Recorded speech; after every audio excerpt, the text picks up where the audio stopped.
નમસ્કાર વિદ્યાર્થી મિત્રો, આજે આપણે ધોરણ 12 ભૌતિક વિજ્ઞાનમાં પ્રકરણ 10ના ઉદાહરણની ચર્ચા કરીએ. ઉદાહરણ 10.2 એનો પહેલો પ્રશ્ન છે, જ્યારે એકરંગી પ્રકાશ એ બે માધ્યમોને છૂટી પાડતી સપાટી પર આપાત થાય છે ત્યારે પરાવર્તિત અને વક્રીભૂત બંને પ્રકાશની આવૃત્તિ આપાત આવૃત્તિ જેટલી સમાન આવૃત્તિ હોય છે, સમજાવો. આપણે આકૃતિ દ્વારા સમજીએ. આકૃતિ આ રીતની આપણે બનાવી શકીએ.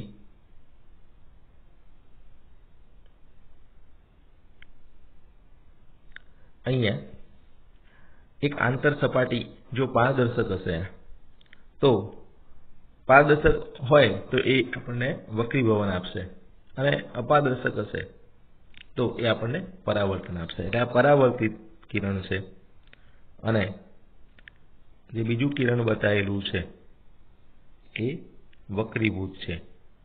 તો વક્રીભૂત અને આ જે પરાવર્તિત કિરણ છે એ અહીંયા આપાત કિરણની જેટલી આવૃત્તિ હોય છે એટલી જ આવૃત્તિ ધરાવતા હોય છે એવું આપણે સાબિત કરવાનું છે, સમજાવવાનું છે. તો સૌથી પહેલી બાબત આપણે એ ધ્યાનમાં લઈશું કે આપાત પ્રકાશની જે આવૃત્તિ હોય, હવે અહીંયા આપણે આવૃત્તિ ક્યારે લઈ શકીએ? જ્યારે આને આપણે તરંગ તરીકે લઈએ ત્યારે. ધારો કે એક સમતલ તરંગ અગ્ર છે,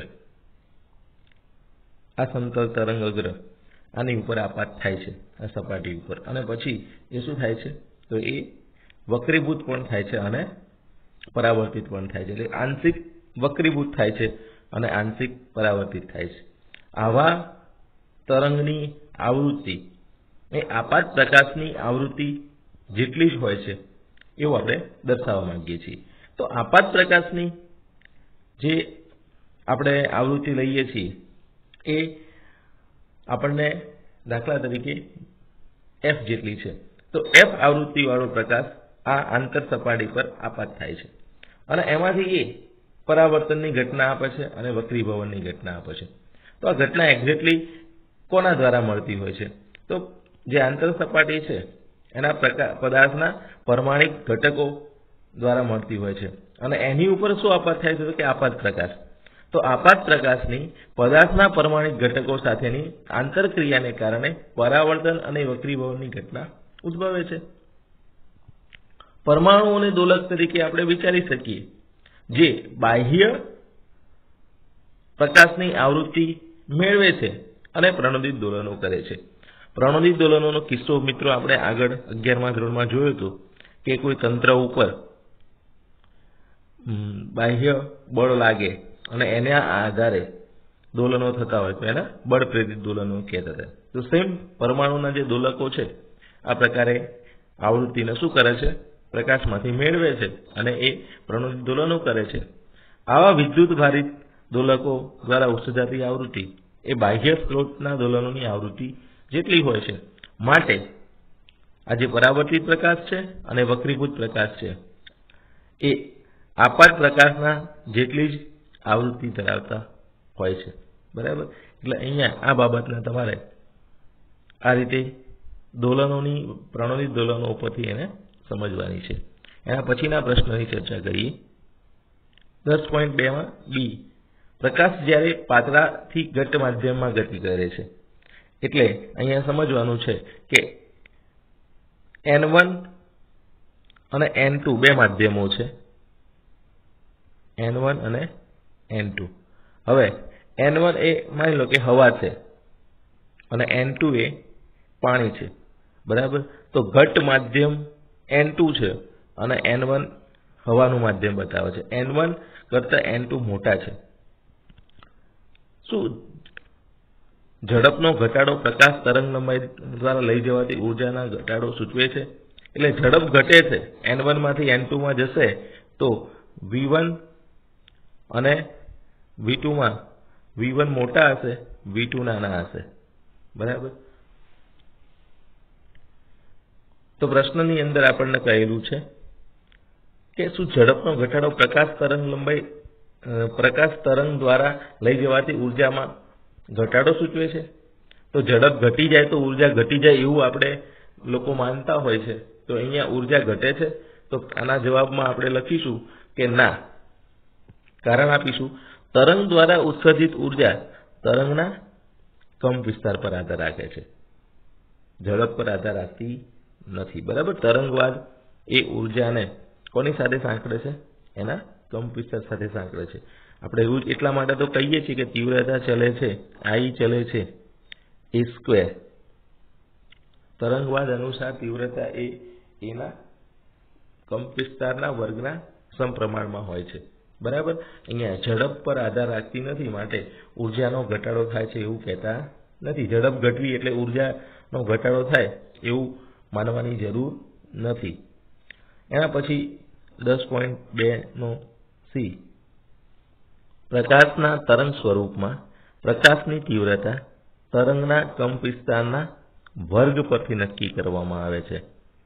અને તીવ્રતા is proportional two I is proportional two a². પ્રકાશના ફોટોન સ્વરૂપમાં, હવે મિત્રો આ મુદ્દો તમારે આગળના પ્રકરણમાં આવશે, બરાબર, ડ્યુઅલ નેચરની અંદર. તો પ્રકાશના ફોટોન સ્વરૂપના તીવ્રતા શાના પરથી નક્કી થાય છે?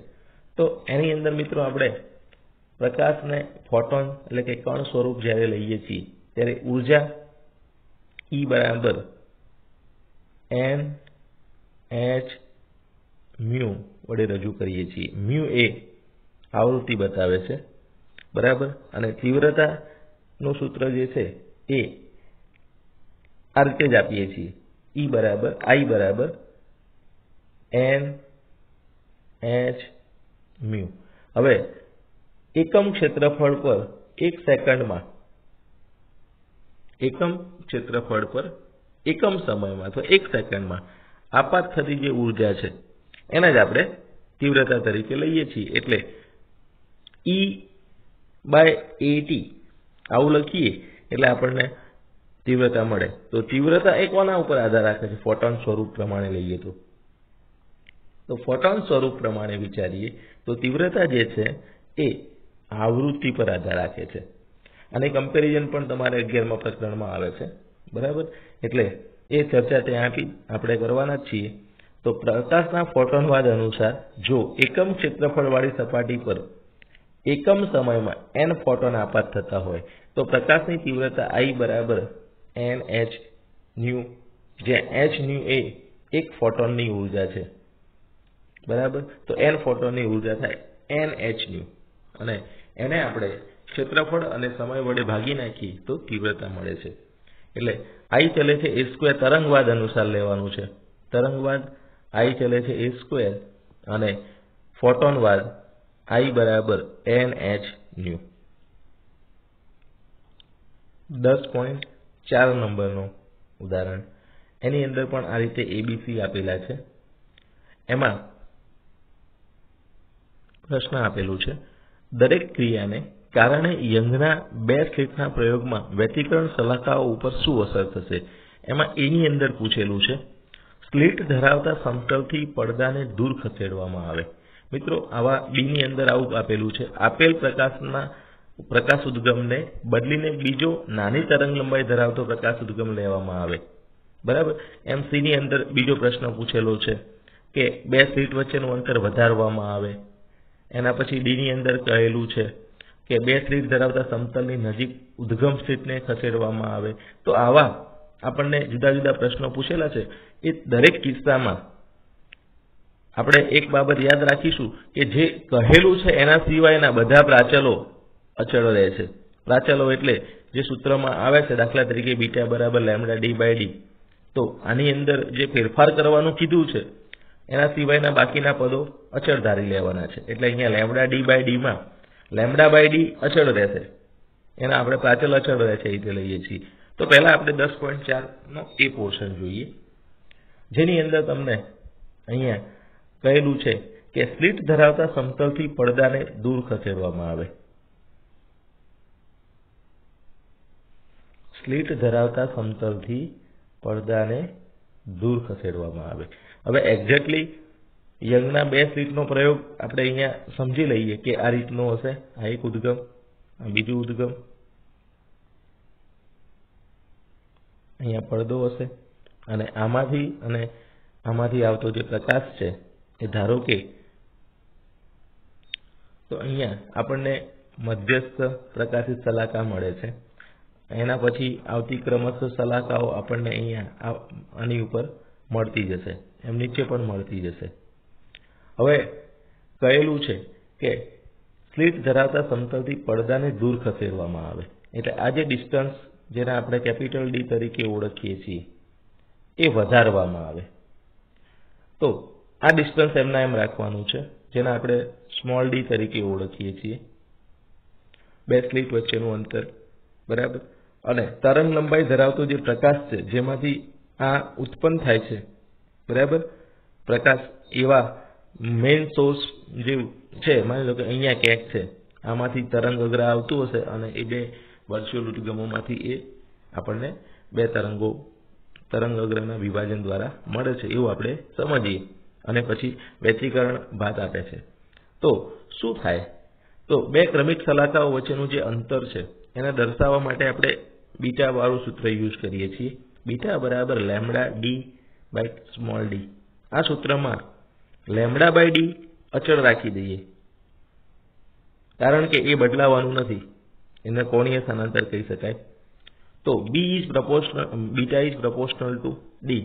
હવે ડી વધારવામાં આવે તો આ જે વિડ્થ મળે છે અહીંયા પ્રકાશિત સલાકાઓની, આ પ્રકાશિત સલાકાની પહોળાઈ, બરાબર, એ વધશે અને એ વધશે તો એમ કહી શકાય કે ભાત ફેલાશે, બરાબર। એટલે અહીંયા દૂર ખસેડવામાં આવે તો શું થશે?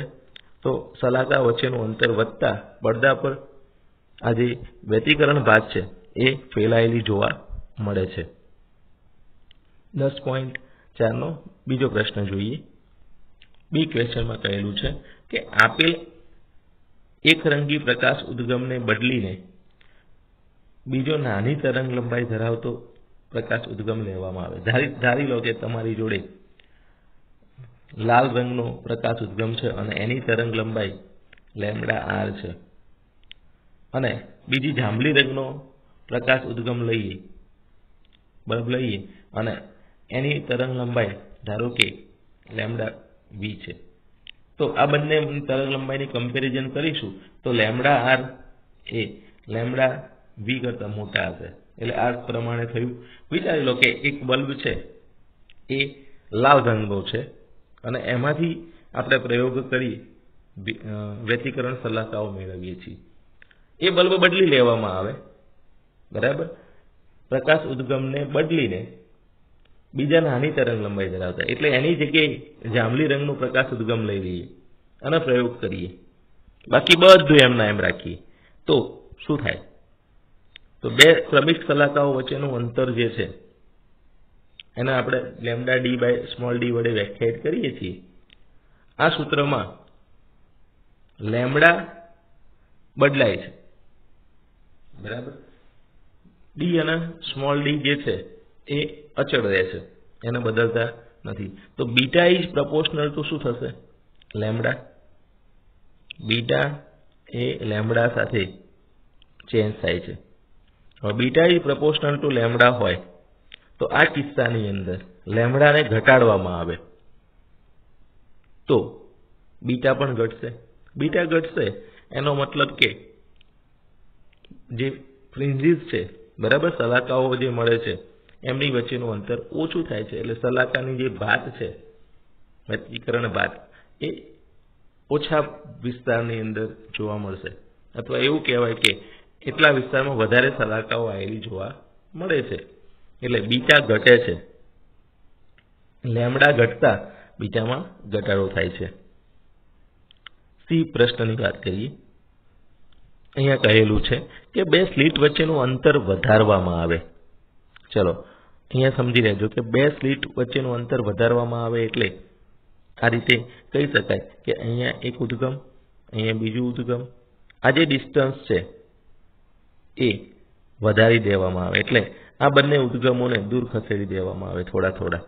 તો ધારો કે આ રીતે બે ઉદ્ગમો છે તો આ નવું અંતર વધી ગયું, આ ડી હતું, આ D1, આ D2 કરીએ તો શું ફેર પડે? તો સૂત્ર પ્રમાણે જઈએ, બાકીની બધી જ ગોઠવણી એક જ સરખી છે। અહીંયા પડદો છે ને પડદા વચ્ચેનું જે અંતર છે કેપિટલ ડી એ એમના એમ રહે છે, બરાબર। બધું જ એમના એમ છે, લેમ્બડા પણ એમના એમ રાખવામાં આવે છે જે પ્રકાશ ઉદ્ગમ લીધેલું છે, માત્ર સ્મોલ ડી માં ફેરફાર થાય છે।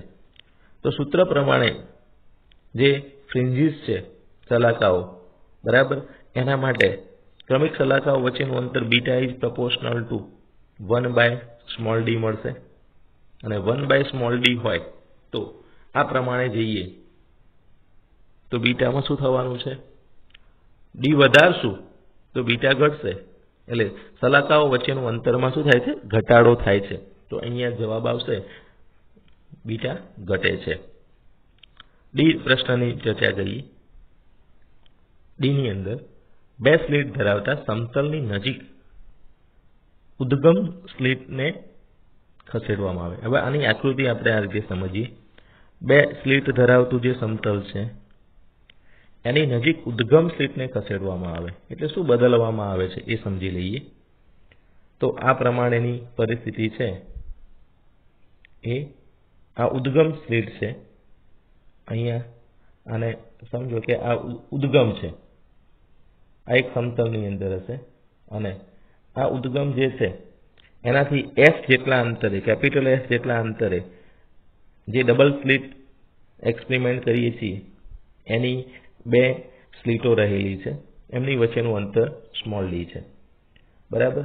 અને આ ઉદ્ગમ જે છે, ઉદ્ગમનું માપ એટલે ઉદ્ગમનો આપણે અહીંયા ડાયામીટર લઈ શકીએ અથવા એની આપણે જે નહીં કહેતા કે એની પહોળાઈ કેટલી છે ઉદ્ગમની, માની લો કે આ રીતની અડચણ લઈએ છીએ આપણે, તો આ વચ્ચેનો જે ભાગ છે એને આપણે S કહી શકીએ, અથવા છિદ્ર લઈએ તો એનો ડાયામીટરને આપણે S કહી શકીએ, બરાબર।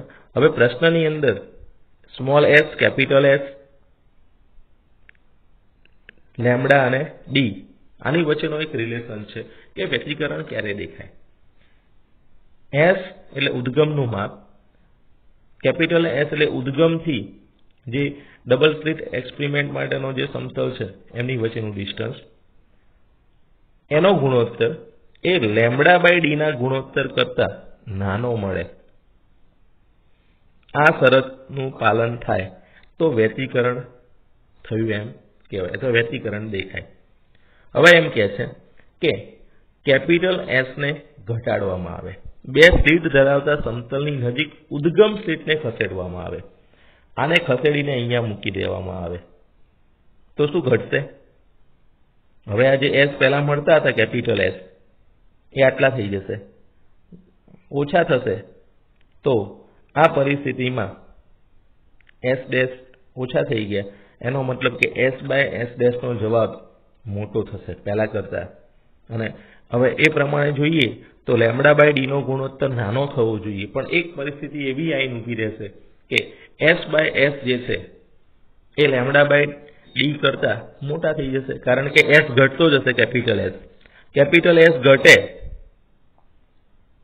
તો શું થાય, S બાય S વાળું પદ જે છે એ વધશે, અને વધે તો આ પરિસ્થિતિમાં આ શરતનું પાલન થશે નહીં, માટે વ્યતિકરણ જે ભાત છે એ દેખાતી બંધ થઈ જશે, અથવા કેવું હોય તો ઉદ્ગમના જુદા જુદા ભાગને કારણે ઉત્પન્ન થતી સલાકાઓ એકબીજા પર સંપાત થશે, તેથી સલાકાઓ દેખાશે નહીં, બરાબર।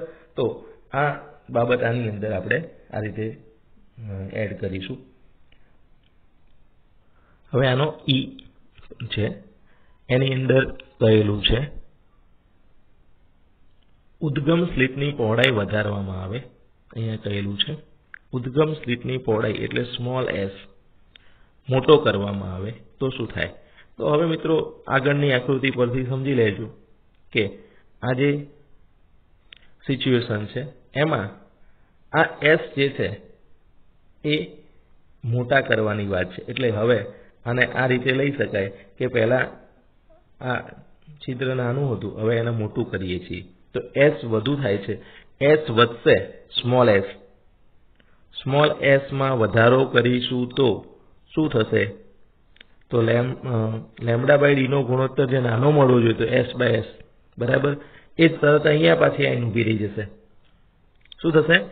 Small s by capital S વાળું જે પદ છે એમાં સ્મોલ s વધશે તો s બાય s વાળા પદની અંદર પદ મોટું થશે તો આ શરત પડાશે નહીં અને વ્યતિકરણ બાદ દેખાવાની બંધ થઈ જશે. અને આવો જ એક પ્રશ્ન તમને F માં આપેલો છે કે એક રંગી પ્રકાશ ઉદ્ગમને બદલે સફેદ પ્રકાશ લેવામાં આવે તો આની અંદર સફેદ પ્રકાશ જ્યારે લઈએ છીએ ત્યારે સફેદ પ્રકાશ એ 7 રંગોનો બનેલો છે, બરાબર. અને એ એક પ્રકારે જોવા જઈએ તો મધ્યસ્થ સફેદ શલાકાની બંને બાજુ તદ્દન નજીક આવેલ શલાકા રાતા રંગની અને સૌથી દૂર આવેલ શલાકા વાદળી રંગની દેખાશે. એટલો ફેર પડશે. એટલે રંગોનું વિભાજન જે થાય છે એ આપણને જોવા મળશે અને શલાકાઓ પછી અમુક શલાકાઓ જે આવે છે એ શલાકાઓ આપણને સ્પષ્ટ દેખાશે નહીં, બરાબર. તો આ રીતના પ્રશ્નો ટૂંકા પ્રશ્નોમાં પૂછી શકે છે અથવા 2 ગુણના પ્રશ્નમાં લિખિત સ્વરૂપમાં પણ આપી શકે છે. હવે આપણે એક ઉદાહરણ 10.7 જે ફેનલ અંતર માટેનું છે એની ચર્ચા કરીએ. રકમ આપેલી છે. જ્યારે અડચણની પહોળાઈ 3 mm હોય અને તરંગ લંબાઈ 500 નેનોમીટર હોય તો કયા અંતર માટે કિરણ પ્રકાશશાસ્ત્ર એક સારી સમીકરણતા હશે? એટલે અહીંયા કિરણ પ્રકાશશાસ્ત્ર ક્યાં સુધી લાગુ પાડી શકાય એવું આપણને પૂછેલું છે. તો આપણે આગળ જોયું કે કિરણ પ્રકાશશાસ્ત્ર અને તરંગ પ્રકાશશાસ્ત્ર વચ્ચે કોઈ એવી સ્પષ્ટ ભેદરેખા આપેલી નથી, પણ લેમ્ડા જેટલો નાનો હશે એટલું કિરણ પ્રકાશશાસ્ત્ર વાપરવું આપણા માટે અહીંયા શું હશે? અનુકૂળ હશે અથવા વાપરી શકાય છે. કારણ કે તરંગ લંબાઈ જેટલી નાની એટલી એવું વિચારી શકીએ કે એ કિરણ તરીકે લેવામાં એને વાંધો નથી. એટલે આમ તો એક્ઝેક્ટલી તરંગ જ છે, પણ કિરણ પ્રકાશશાસ્ત્ર લઈ આપણે આગળ જઈએ તો એમાં કોઈ ફેર પડતો નથી. તો એના માટે આપણે એક ફાઇનલ ડિસ્ટન્સ વ્યાખ્યાયિત કર્યું હતું, બરાબર. તો અહીંયા જે બાબતો આપેલી છે અડચણની પહોળાઈ જેને આપણે અહીંયા A તરીકે ઓળખીએ જે 3 mm બરાબર 3 × 10⁻³ મીટર. તરંગ લંબાઈ લેમ્ડા નેનોમીટરમાં છે તો 5 × 10⁻³ મીટર લખાય. હવે ફાઇનલ ડિસ્ટન્સ ZF a²/λ. આ સૂત્રનો ઉપયોગ કરી કિંમત મેળવી દઈએ તો એની જગ્યાએ 3 × 10⁻³ નો વર્ગ કર્યો, ભાગાકારમાં લેમ્ડા એટલે 5 × 10⁻⁷ કરી અને આનું સાદરૂપ આપીએ છીએ તો 9 × 10⁻⁶ ભાગ્યા 5 × 10⁻⁷. અને આ બંનેનો ગુણોત્તર લઈએ છીએ તો ઘાત ઉપર જાય એટલે 90/5 લખાય અને 90/5 એટલે 18 મીટર મળે છે. આ દર્શાવે છે કે જ્યારે તરંગો ઘણા મીટર લાંબા હોય ત્યારે નાના અડચણ માટે વિવર્તનને કારણે થતો ફેલાવો અવગણી શકાય. આમ ઘણી સામાન્ય પરિસ્થિતિઓમાં કિરણ પ્રકાશશાસ્ત્ર લાગુ પાડી શકાય. આ પરિસ્થિતિ પ્રમાણે જઈએ તો આપણને કિરણ પ્રકાશશાસ્ત્ર સામાન્ય પરિસ્થિતિમાં આપણે લાગુ પાડી શકીએ છીએ. કારણ કે ડી પણ સાથે સાથે ત્યાં આપણે જોતા હોય કે વ્યવહારની અંદર ડી ઘણો મોટો હોય છે અથવા અહીંયા એ જે છે એ ઘણા મોટા હોય છે લેમ્ડાની કમ્પેરિઝનમાં. એટલે અહીંયા ઘણું મોટું અંતર આપણે પ્રાપ્ત કર્યું, 18 મીટર જેટલું અંતર આપણને મળ્યું, બરાબર. તો આમ સામાન્ય પરિસ્થિતિમાં કિરણ પ્રકાશશાસ્ત્ર લાગુ પાડી શકાય છે.